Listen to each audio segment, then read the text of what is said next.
और स्वागत है आपका मेरे दूसरे चैनल मानवा मैन 2.0 पर। और इस चैनल पर आज से मैं एक न्यू मानवा स्टार्ट करने जा रहा हूँ और इसका नाम है रेड मून। मतलब कि पूरा नाम तो अलग ही है, वो रहने देते। तो चलिए बिना किसी देरी के शुरू करते हैं। चैप्टर 1 की शुरुआत में हम देखते हैं कि हमें बताया जाता है जब एक लाल चांद इस शहर के ऊपर चमका तो एक बीमारी जिसको कि माइंड पोल्यूशन मतलब कि मानसिक प्रदूषण नाम की बीमारी बहुत ही तेजी से लोगों में फैलने लगी। और शहर के आसपास बनी बड़ी सी दीवारों की मतलब ग्रेट वॉल्स के सुरक्षा में इंसानों ने अपने वही शोर भरे जीवन जीना चालू रखा। लेकिन अब हर किसी के मन में दूसरे के लिए शक और शंका धीरे धीरे बढ़ने लगी थी। और इस तरह से एक दूसरे पर कोई भी भरोसा नहीं कर सकता था कि किसी को अगर वो बीमारी है कि नहीं। और तभी हमारा मेन कैरेक्टर कहीं पर चल के जा रहा होता है। वो हमें बताता है कि लेकिन खुश नसीबी से इस इतनी ज़्यादा शोर भरी शहर में और जिस पर तुम कहीं पर भी भरोसा नहीं कर सकते थे, मतलब इतने बेकार वातावरण में भी एक लाइट थी जिसे कि हम परिवार कहते हैं। आगे हम देखते हैं कि हमारा मेन कैरेक्टर एक बिल्डिंग के सामने खड़ा होता है। वो कहता है कि ये लाइट हमेशा मेरे लिए चमकती रहती है। और हम उसके घर के अंदर का सीन देखते हैं जहाँ पर कि कोई कुछ किचन में खाना बना रहा होता है और ये एक आदमी होता है और एक औरत वहाँ पर टीवी के सामने खड़ी खड़ी बात कर रही होती है कि सिस्टर जैन, आज जो भी चीज़ें हुई वो सब मेरी गलतियाँ थी, तो प्लीज़ अब गुस्सा मत होइए और माफ़ भी कर दीजिए। और वहाँ पर एक सफ़ेद बालों वाली बच्ची भी बैठी होती है जिसकी की आंखें लाल होती है और उसके पैरों पर भी किसी तरह की पट्टियाँ होती है और उसके हाथों को देखकर ऐसा लगता है जैसे कि उसके शरीर के हिस्सों को अलग अलग करके वापस जोड़ दिया गया हो। वो कहती कि आज बहुत ज़्यादा देर हो गई, बड़े भाई अभी तक घर पे क्यों नहीं आए हैं। उसके सामने बैठी उसकी माँ बोल रही होती कि ठीक है, इसी कारण से तो मैं आपसे फ़ोन पे बात कर रही हूँ।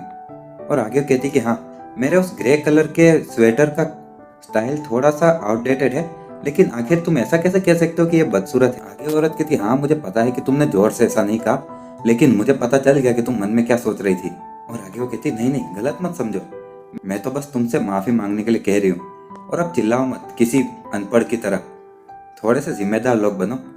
और हम देखते हैं कि हमारा मेन कैरेक्टर वहाँ पर उसके घर के कमरे के दरवाजे के सामने खड़ा होता है और वो अपने दरवाजे को चाबी से खोलता है। वो कहता है कि मैं वापस घर पे आ गया। और वो सफ़ेद बालों वाली लड़की कहती कि बड़े भाई 9 आप वापस आ गए।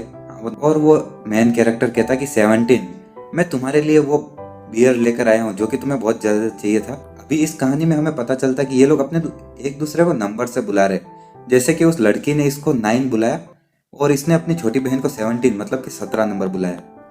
आगे वो सफ़ेद बालों वाली लड़की कहती कि थैंक यू बड़े भाई, मुझे ये बहुत ज़्यादा पसंद है। और आगे जब उसकी मम्मी वापस फ़ोन नीचे रखती और कहती कि लू जिन, तुम घर पे आ गए, बहुत सही समय पर ही आयो, तुम अपनी छोटी बहन के साथ थोड़ी देर के लिए खेलो, मुझे अभी थोड़ी देर के लिए एक बार नीचे जाकर आना है। वो लड़का कहता कि मम्मी क्या कोई ज़्यादा अर्जेंट काम है क्या, हमने तो बात की थी ना कि हम दोनों साथ में मिलकर खाएंगे इस बार। उसकी माँ कहती नहीं, कोई बड़ी ज़्यादा बड़ी चीज़ नहीं है। और आगे नीचे ड्रॉअर में से एक कैंची निकालते हुए कहती ये तो बस एक गलत फहमी है हमारे पड़ोसी के साथ, सिस्टर जैंग के साथ, तो बस मैं अभी गई और अभी आई। और वो कैंची लेकर चली जाती है। वो लड़का कहता कि लेकिन आप जैसे ही आएगी हम साथ में मिलकर खाना खाएंगे। उसकी मम्मी कहती ठीक है, समझ गई। आगे हम थोड़ी देर बाद का सीन देखते जहाँ पर कि उसकी बहन बैठी बैठी टीवी देख रही होती और हमें वो मेन कैरेक्टर बताता है कि मेरा नाम लू जिन है और मैं एक 9 to 5 पोर्ट में काम करने वाला आदमी हूँ और अभी इस पल मैं अपना सामान्य नॉर्मल लेकिन बहुत ही मज़ेदार डिनर खाने वाला हूँ। भले ही मेरा परिवार कभी कभी थोड़ा अजीब बर्ताव करता हो, लेकिन और वो आगे कुछ बताता उससे पहले ही कोई टेबल पर कुछ पटकता है और हीरो और उसकी बहन दोनों देखते हैं। हम देखते हैं कि ये उसका पिता होता है। वो कहता है कि बेकार कचरे, जो भी मेरे किचन में आने की हिम्मत भी करेगा यहाँ से दफ़ा हो जाओ, तुम्हारी हिम्मत कैसे हुई मेरे किचन के अंदर आने की। और आगे वो कहता है कि मैं जितना भी इन चीज़ों को काटूँ ये कभी ख़त्म ही नहीं होता है, मैं जितना भी उबालूँ ये कभी रुकता ही नहीं है। और उन दोनों के सामने खड़ा होता है। आगे हम देखते हैं कि उनके घर के बाहर पुलिस की गाड़ी जा रही होती है और उसका सायरन बजता है।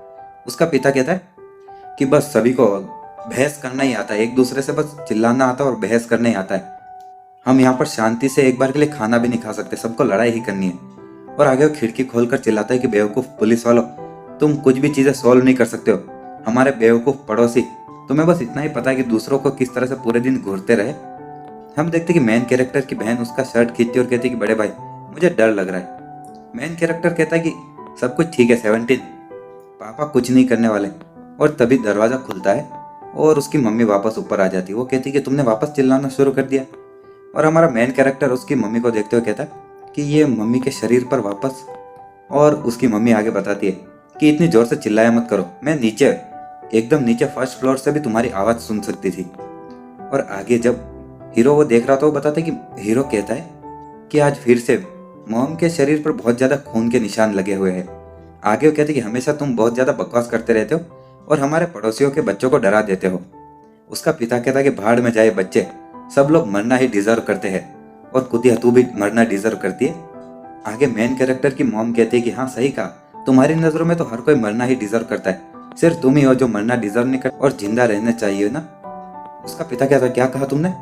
उसकी माँ कहते क्योंकि हर कोई तुमसे ज्यादा अच्छी जिंदगी जी रहा है, सिर्फ तुम ही अकेले हो जो कि यहाँ पर एक कॉकरोच की तरह जिंदा हो और गटरों में जलते रहते हो पूरे दिन। आगे वो कहती है लेकिन क्या तुम्हें पता है अगर हम सभी लोग मर भी जाए तो भी तुम्हारी जिंदगी। लेकिन वो आगे अपनी बात पूरी कर पाती उससे पहले उसका पिता एक झापट मार देता उसे और वो कहता है कि कुतिया क्या तुम मरना चाहती है? और मेन कैरेक्टर की माँ हंसने लगती है और कहती है कि बहुत अच्छे, तुम एक पागल और बहुत ही ज्यादा बेवकूफ इंसान हो और बहुत ही ज्यादा बेकार। और बस इतना ही कहती यूजलेस। उसका पिता बहुत ज्यादा गुस्सा हो जाता है और कहता है तुम्हारी ये कहने की हिम्मत कैसे हुई कि मैं बेकार हूँ? और कहता है कि मैं आज तुम्हें यहाँ पर जिंदा नहीं छोड़ूंगा और बहुत ही खतरनाक तरह से उस पर वार करता है। हम देखते हैं कि पीछे नीचे की जमीन तक टूटने जैसी हो जाती है। वो छोटी बच्ची सफेद बाल वाली वो कहती कि पिताजी वापस मम्मी को मार रहे और आगे कहने लगती कि मजा आ रहा है और वो हंसने लगती है और कहते कि इसमें बहुत ज्यादा मजा आ रहा है और साथ ही में अपने उस टेडी बियर को भी टुकड़े टुकड़े करने लगती है। आगे वो उस दीवार पर चढ़ते हुए हंसते हुए ऊपर जाती है और ऊपर एक लैंप के उधर उल्टी लटक जाती किसी भूत की तरह और कहते कि ये सब देखने में सच में बहुत ज्यादा मजा आ रहा है और हंसने लगती है। हमारा मेन कैरेक्टर कहता कि हाँ सही कहा, यही मेरा परिवार है, एक बहुत ही ज्यादा नॉर्मल लेकिन बहुत स्वीट परिवार। भले हम कभी कभी लड़ाई करते हैं लेकिन ये दुनिया जहाँ पर कि इस लाल चांद के कारण पूरी तरह से प्रदूषण फैला हुआ है लोगों के दिमाग में, एक पूरा परिवार होना ये सच में एक बहुत ही ज्यादा खुशनसीबी वाली बात है। और हम देखते हैं कि उसका पिता उसके पीछे खड़ा होता है। आगे हीरो वहां पर बैठा बैठा कुछ खा रहा होता है। आगे हमें बताया जाता है कि कोई हीरो पर दूर से नजर रख रहा होता है और कोई इंसान कहता है कि अभी अपने कमरे में वो अकेला है लेकिन वहां पर आसपास के निशानों को देखकर ऐसा लगता है जैसे कि वहां पर बहुत सारे लोग हो। एक लड़की कहती है कि जैसी उम्मीद थी, इससे हमारे लिए चीजें और भी ज्यादा मुश्किल हो जाएगी। एक आदमी कंप्यूटर पर बैठा हुआ कहता है कि इसका साइक म्यूटेशन सब्जेक्ट 13, उसने अपनी माइंड एबिलिटी दिखा दी है। और आगे एक आदमी कहता है कि क्या इसके अंदर वो पोटेंशियल है जिससे कि इसे हम अपनी टीम में शामिल कर सके। और हमें लगता है कि ये किसी तरह का उनका बॉस होता है। वो कहता है कि आखिर इससे हमें कितना खतरा हो सकता है और आखिर उसके दिमाग की एबिलिटी कितनी ज्यादा है। वो लड़की वहां से सिगरेट निकालते हुए कहती कि मैं कुछ पक्का नहीं कह सकती, लेकिन ये दूसरे हमारे म्यूटेशन सब्जेक्ट जैसा नहीं है जो कि शुरुआत में ही बहुत ज्यादा मानसिक अस्थिरता दिखाते। आगे कहता है कि वो अभी काफी ज्यादा नॉर्मल दिख रहा है और वो नॉर्मली काम भी कर रहा है दूसरे ही लोगों की तरह। और हम ये भी कह सकते हैं कि वो बहुत ज्यादा अच्छा काम करने वाला है और उसके दिमाग में बस बहुत ही कम बार कंफ्यूजन दिखाया जाता है। उसके सामने बैठा आदमी कहता है कि उसके अंदर काफी ज्यादा पोटेंशियल लग रहा है और ये हमारे काफी ज्यादा काम भी आ सकता है और इसे देखकर ऐसा लगता है कि हम इसे आसानी से अपने काम में उपयोग ले सकते हैं। आगे कहता क्या तुमने किसी ड्रीम मास्टर को उसके सपनों में जाकर टेस्टिंग करने के लिए कहा? तो वो लड़की कहती हाँ, लेकिन जैसे ही कुछ ड्रीम मास्टर उसके सपनों में गए वो वापस कभी नहीं आ पाए। और इसी के साथ हमारा इस मानवा का चैप्टर 1 भी यहीं खत्म होता है। और चलो मैं तुम्हें कुछ चीज़ें बताता हूँ। आखिर ये बाहर की बड़ी दीवारें क्या है? ये बड़ी दीवार एक प्रोटेक्टिव मेजर है, मतलब कि एक शील्ड की तरह बनाई गई है जिससे कि शहर को बाहर जो कि इस लाल चांद के आने के बाद से लोगों के दिमाग प्रदूषित हो गए थे उनसे सुरक्षित रखने के लिए। और इसे काफ़ी ज़्यादा सॉलिड और बहुत ही ज़्यादा मोटा बनाया गया है जिससे कि इसके ऊपर कुछ सिपाही दौड़ते हुए डिफेंड भी कर सकते हैं। चलो तो हम इसके बाद में अगले चैप्टर में हमें और भी ज़्यादा पता चलेगा। अगर आपको वीडियो पसंद आए तो लाइक शेयर एंड सब्सक्राइब कर दीजिएगा। मैं डेली इस चैनल पर एक वीडियो डालता रहूँगा और कुछ टाइम बाद में इस पर 2 या 3 वीडियो भी डालने लग जाऊँगा। तो वीडियो को लाइक कर देना और आपका सपोर्ट ही चाहिए इस चैनल पर और कुछ नहीं। Thanks for watching.